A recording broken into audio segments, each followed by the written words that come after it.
Hello everyone, আশা করি যে যেখানে আছেন সবাই অনেক ভালো আছেন। চলে এসেছে নতুন অনেক দিন পর একটা ভিডিও নিয়ে। আজকে শুক্রবার, তার শুক্রবার বৃষ্টি হচ্ছে, তো একটু খিচুড়ি রান্না করলাম, বেগুন ভাজা, পটল ভাজা, আর হচ্ছে আলু ভাজবার। এখানে ইলিশ মাছ আর হচ্ছে মাংস, মানে মুরগি মাংস নামিয়ে রেখেছি। মুরগির রোস্ট করবো আর ইলিশ পোলাও রান্না করব। আসলে আজকে আমাদের একটা বিশেষ দিন, আমাদের হচ্ছে 11 বছরের বিবাহবার্ষিকী আর কি। 11 বছর পূর্ণ হয়ে গেল। তো এই তো সকালে খিচুড়ি, ডিম ভাজা, আলু ভাজা এইসব দিয়ে খাওয়া হয়ে গেল। আমার ছেলেকে খাইয়ে দিলাম। আর এখন আগে আমি একটু রোস্টটা রান্না করছি। আজকে শুধু রোস্টটা রান্নাই শেয়ার করব, আর ইলিশ পোলাওটা আর একদিন করবো, কারণ পুরোটা করতে গেলে অনেক বড় হয়ে যাবে আর কি। এখানে রোস্টের মশলা, টক দই আর হচ্ছে টমেটো সস আমি গুলিয়ে নিলাম। এখানে গুঁড়া দুধ গুলিয়ে রেখেছি। অর্ধেকটা রোস্টে দেবো আর অর্ধেকটা হচ্ছে যে ইলিশ পোলাও রান্না করবো সেটা দেবো। তো আমার পেঁয়াজ বেরেস্তাটা হয়ে গিয়েছে। আর চিকেনটা হচ্ছে একটু বেশি বড় বড় মুরগি, তো যেহেতু নিজেরাই খাবো 4 পিসের জায়গা আমি এখানে 8 পিস আর কি করিয়েছি মাসিক দিয়ে। তো এটা একটু লবণ দিয়ে আর কি ভেজে নিচ্ছি। আর ওখানে আমি মশলাগুলো তো দেখলামই, ওখানে পেঁয়াজ বাটা আছে, জিরা বাটা, আদা বাটা, রসুন বাটা, আর হচ্ছে কাজু, কিশমিশ, আর হচ্ছে পোস্তদানা বাটা।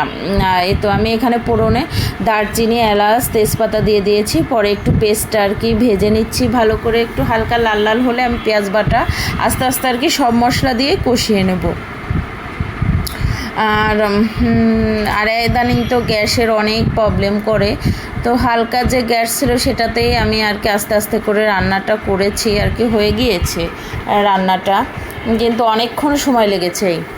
তো আমি এই যে আস্তে আস্তে সব বাটা মশলাগুলো দিয়ে দিলাম। আর এখানে এই যে মরিচটাও বাটিয়ে রেখেছিলাম সেটাও দিয়ে দিলাম। আর হচ্ছে কাজু, কিশমিশ, আর হচ্ছে ওই পোস্ত বাটাটা একটু পরে দেবো আর কি। মশলাটা বেশ ভালো করে কষিয়ে নিচ্ছি। আর এখানে যে পরিমাণ মতো লবণ দিয়ে দিচ্ছি।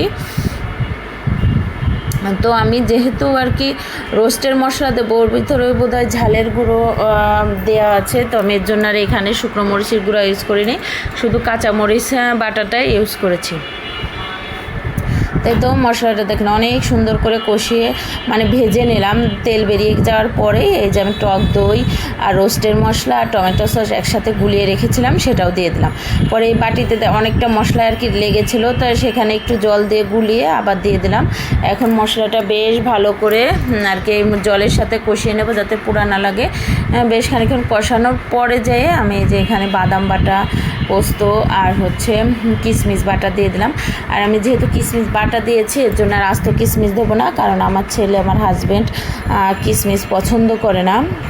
তো এই তো চিকেন ভাজাগুলো দিয়ে দিলাম। এখন আস্তে আস্তে বেশ ভালো করে কষিয়ে নেব ঢেকে ঢেকে। প্রথমে একটু এরকম নেড়ে চেড়ে মিশিয়ে দিয়ে পরে আর কি ঢেকে দেবো।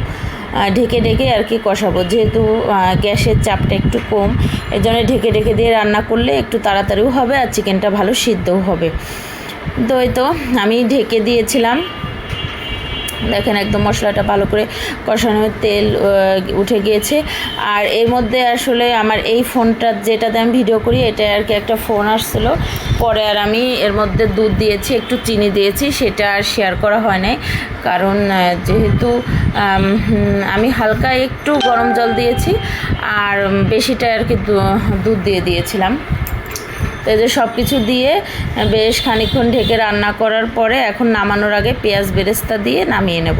তো এই হচ্ছে আমার ছোটোখাটো একটা ভিডিও আপনাদের সঙ্গে শেয়ার করলাম। আর আমি কিভাবে রোস্ট রান্না করি সেটাও আপনাদের সঙ্গে শেয়ার করলাম। যদি কারোর ভালো লাগে অবশ্যই লাইক, কমেন্ট, শেয়ার করবেন। যারা আমার ফেসবুক পেজ থেকে দেখছেন তারা আমার পেজটা একটু ফলো দিয়ে দেবেন, আর অবশ্যই একটা লাইক দিয়ে দেবেন। আপনি একটা লাইক দিলে আরও অনেকে আমার ভিডিওটা দেখতে পাবে।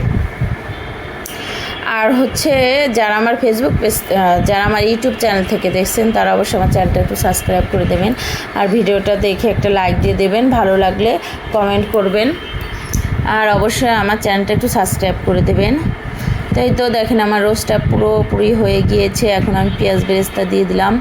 পরে আমি যে পাত্রে ঢেলেছি সেটাকেও নামিয়ে আমি পেঁয়াজ বেরেস্তা দিয়ে সাজিয়েছিলাম, তো সেটা শেয়ার করা হয় না আজকে। এখানেই রাখলাম, সবাই ভালো থাকবে।